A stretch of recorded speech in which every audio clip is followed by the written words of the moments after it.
Hi guys, it's Emily. Welcome back to my channel. So I was starting on my design team project for Tina at Shabbydabbydoodah for July, and I've done a little bit, but I'm making another ribbon bound journal, like the beekeeper one I made for Stephanie at My Porch Prints. And I thought maybe some of you might like to come along and see how I do that. I've taken a lot of inspiration from Wendy at Wendy's Journal Adventures. So most of this, excuse me, is not an original idea of mine at all. I do it a little differently than she did in her tutorial, only because I'm using digital kits, whereas she was using mostly scrapbook paper and cardstock and things like that. So I'm adapting it to work with a digital kit. So I thought that might be of interest to some of you. So today is basically the start. I've already cut out my pages and did some inking on them, and I've cut out a lot of the bits and pieces that come in this gorgeous kit. But other than that, I've just kind of gathered some stuff, and I thought today I would just do a little run through of how my brain works when I start a new project. And I wanted to kind of introduce you to this kit because it is, I think it's adorable, and I'm super excited to be using it.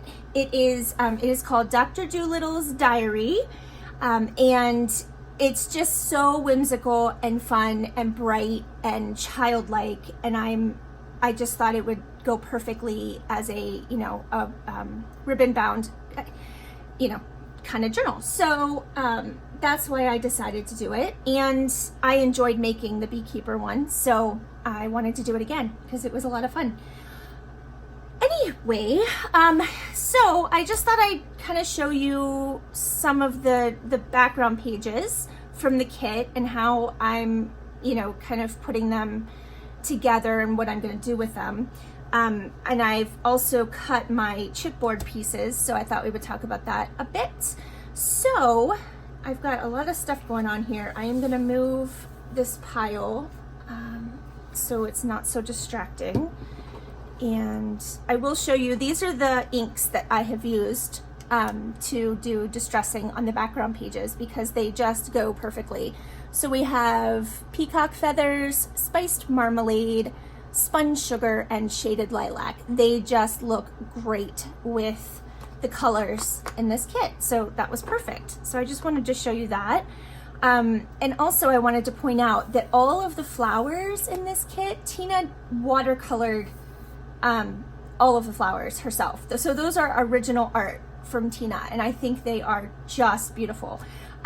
So that makes it even more special, I think, because that's her artwork. So I have decided that this page is going to be my cover, and I have cut my chipboard to accommodate that. Let me put this aside for a second.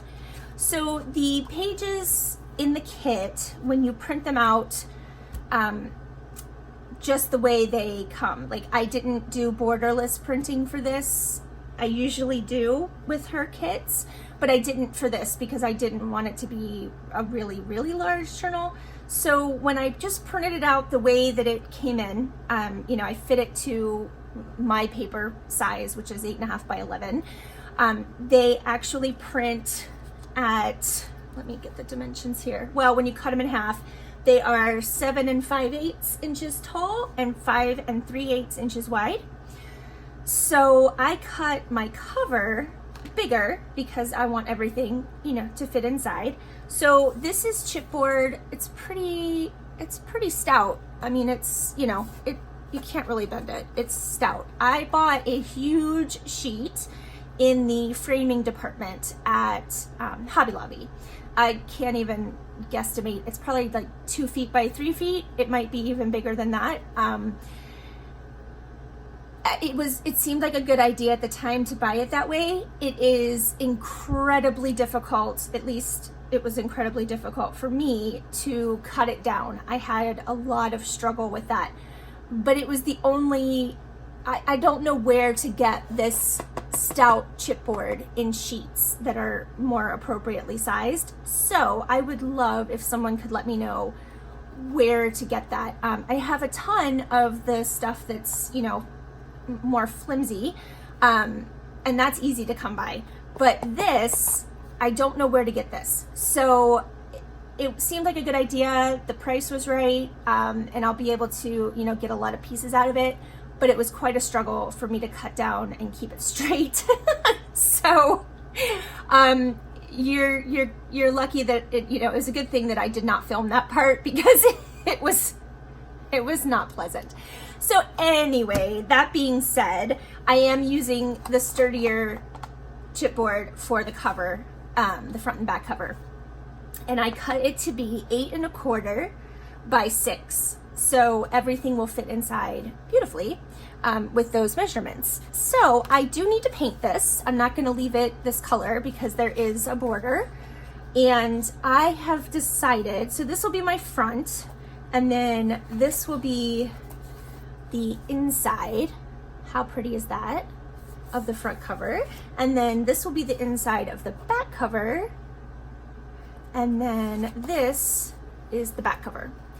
I just like the simplicity of that gorgeous little blue butterfly with those pretty colors. So that will be the back. And I have chosen this paint to use. So this is Paradise Pink. It's just a satin acrylic. So I'm gonna paint my chipboard that color, but I'm not gonna make you watch me paint. So I'll do that another time and then come back and show you what that looks like all put together. But I just wanted to show you those beautiful pages. And I think the pink will look really nice with all of that. And it'll be, you know, it's just gonna be really bright and fun, and I'm excited. So, all right, so paint aside.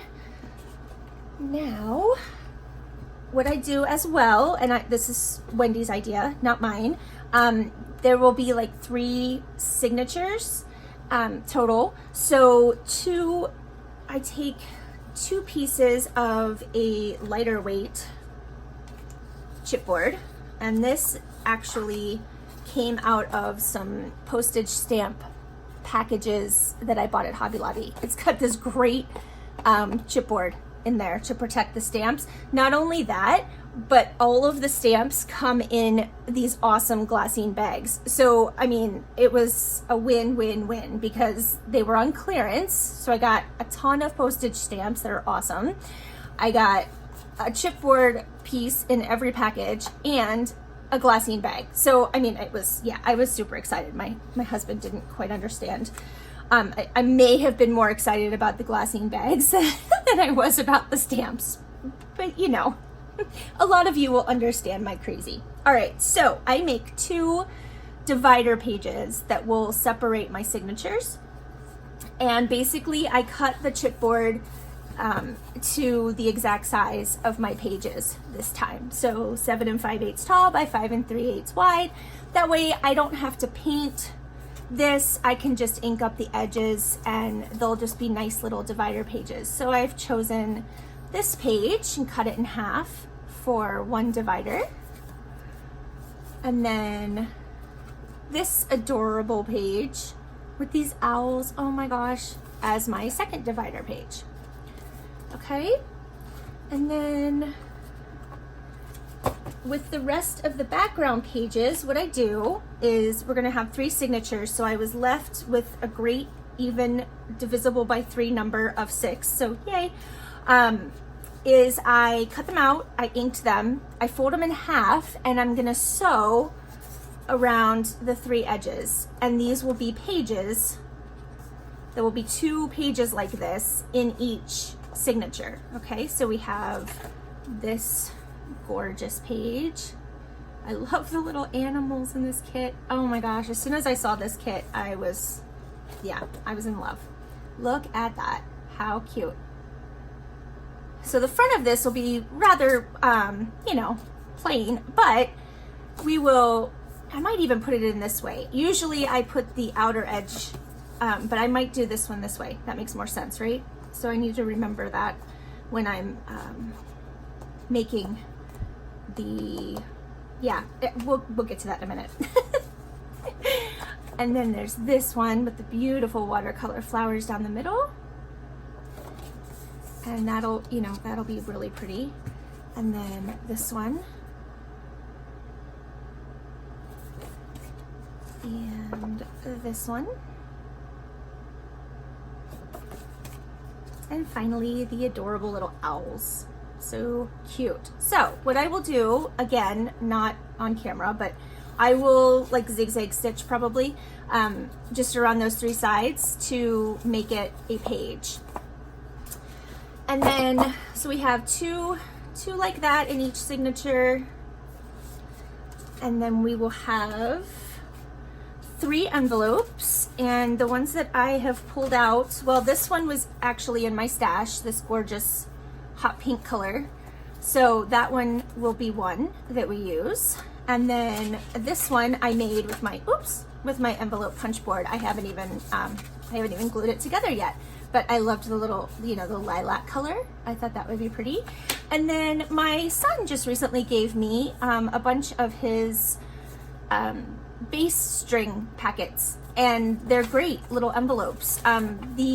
The flap here is actually perforated, so that's gonna come off. I'm not gonna use that.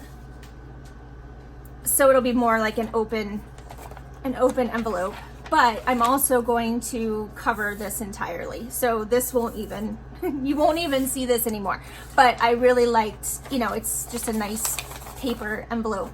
I'll also cover this part here where it has the brand name. So those will be my 3 envelopes, one in each signature. And then I chose these bags, my pretty polka dot ones that I love. So one of those, just a plain one, and I will have to cut this down. And then I had these in my stash. These were from the dollar store, and I thought that they just complemented Tina's watercolor flowers beautifully, and the colors are beautiful as well. And you have some butterflies. So I'm going to cut this down so that it doesn't have this at the bottom, and I'll glue that shut, and it'll just be, we'll make it work. But I thought that was really pretty. So those will be my bags, one in each signature. I have also pulled out the papers I want to use in the journals, which I have not chosen a cover for yet, but I will. I had dyed these with black cherry Kool-Aid, and I had also, I had originally tried to make a die with crepe paper that I bought at the dollar store, and apparently the dollar store that I go to carries like amazingly good quality crepe paper, because I could not get it to bleed into the water at all, no matter what I did. It just would not. I was amazed, because usually, crepe paper, you hang that up at a party outside and it rains and you've got color everywhere, right?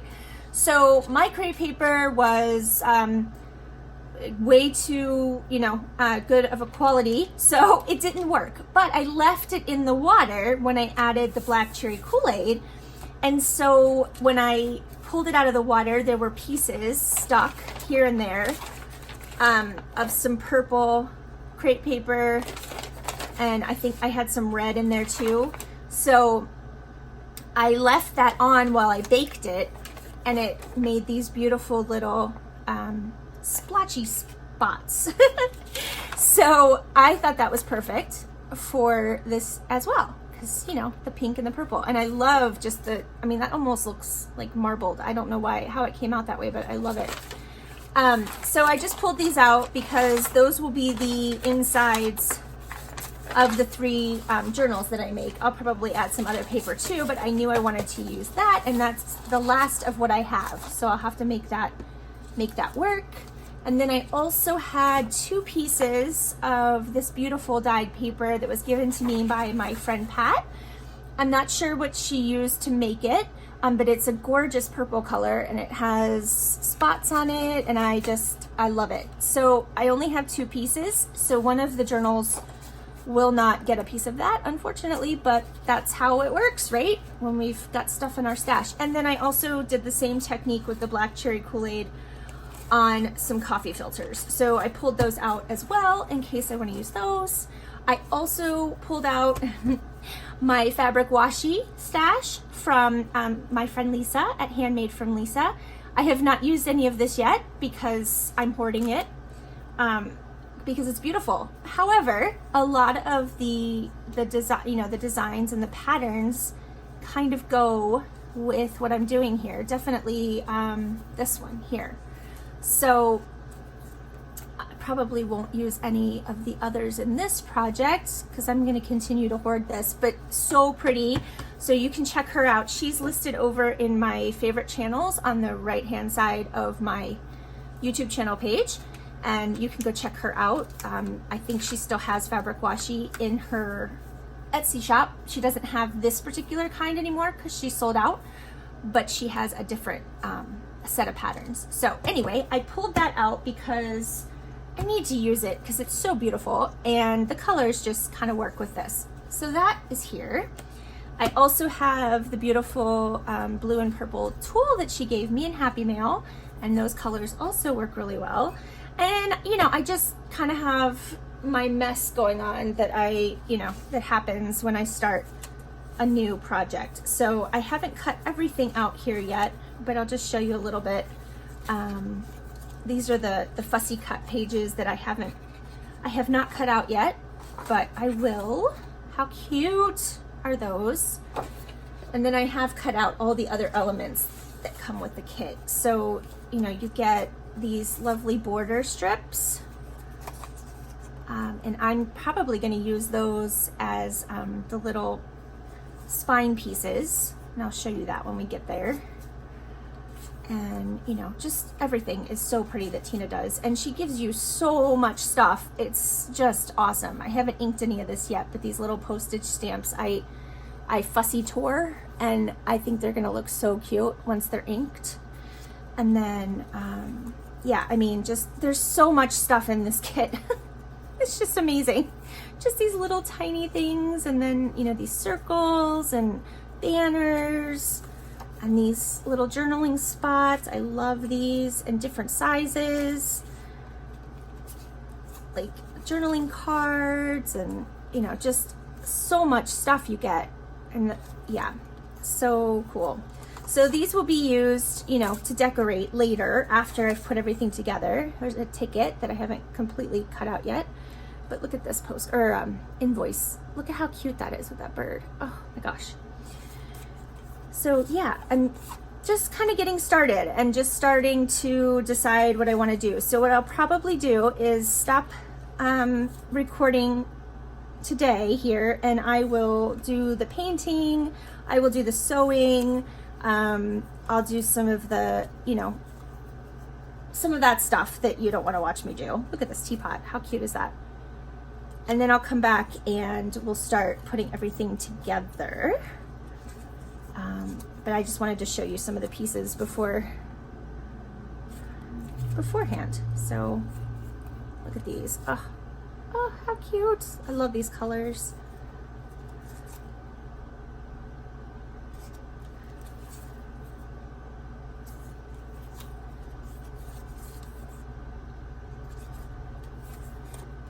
And then, there's a lot of phrases and words that come with the kit as well that are so pretty. And these pretty green and purple colors. Love those.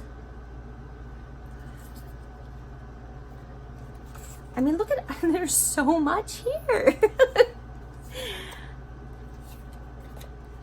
So cute. I think I should have looked beforehand. I'll look before the next video, but I'm pretty sure this was one of her 2-part kits. So very reasonably priced. Even if you buy them together, they still don't equate to, I mean, there's so much stuff. I can't remember though if this is that kind of kit or not. I'm gonna look that up. I apologize. but there's so much stuff here. Regardless of whether, it doesn't matter. Like, if it's a 2-part or not, it's so worth the price either way. But then we have pockets, and there's a coin envelope that I still need to put together. And then these are the stationery pages that she puts at the back of all of her kits, or at least the ones that I have used so far. I need to print these out, possibly on just copy paper. I printed them on cardstock, and I will, you know, because they would be nice to just fold up and put in an envelope. So I just need to reprint those. Oh, and I forgot to say, the backs of the pages, or the bits and pieces, let me find the other one, are from Tailor Made Journals. She has, this is cabbage dyed paper, and this is avocado dyed paper that she used lace when she dyed it, and she put it together digitally. She scanned it all in and made digital kits of this gorgeous paper. And I just loved the colors so much. I thought they went very well, because this is kind of like an orangey pink, and then this beautiful purple that you get from the red cabbage. So, yeah, I will link her shop below as well, so you can check that out. But I just thought that was perfect. And I might actually make the journal covers out of these pages, because they're so pretty, and it would kind of pull everything together, I think. So yeah, so that's it, guys. I'm gonna go ahead and stop this, because we're already at, like, I don't know, 25 minutes. And I haven't even done any crafting.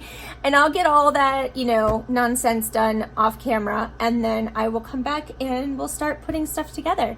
I hope you are having a fantastic day. And if you like this video, give it a thumbs up for me.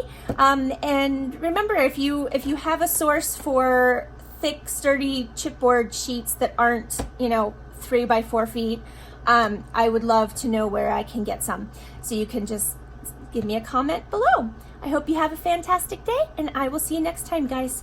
Bye.